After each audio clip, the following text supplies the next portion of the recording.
Good morning mga idol. Ito muna pala kami ngayon sa karagatan. At kami galing na sa pag-harvest niyan. Hindi ko na pala na-videohan yung mga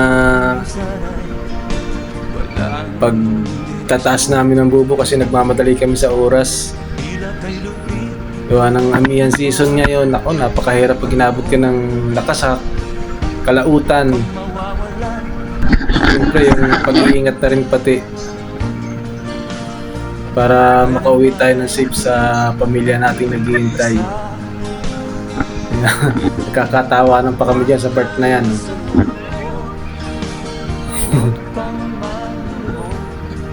Yun yan ang buhay magdaragat.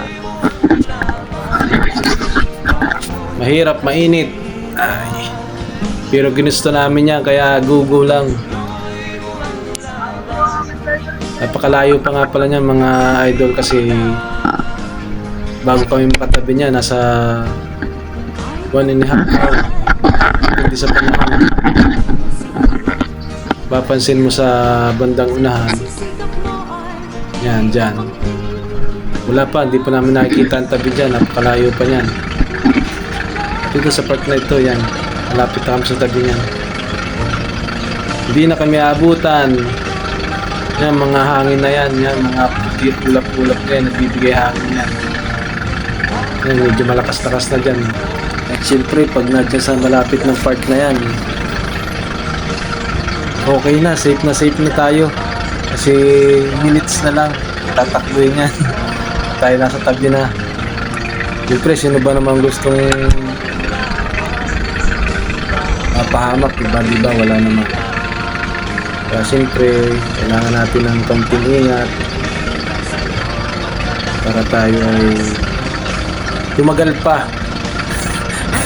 Gawa nang may naghihintay sa ating pamilya, mga bata natin, mga asawa. Diba?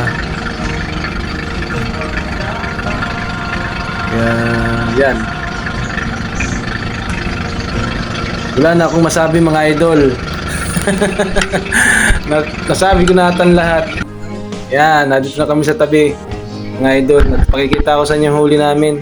Yan, konti lang. Maya-maya at saka lapo. Pangkaraniwan na namin hulihin yan sa bubo.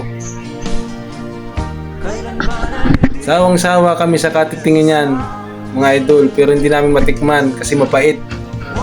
Mapait ang presyo. Nangihinayang kami kainin. Dahil isang piraso lang yan, napakalaking halaga na para sa amin.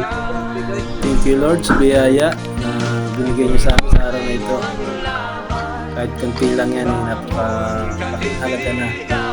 Maraming salamat nga po pala sa nanonood ng video ito. Thank you mga idol.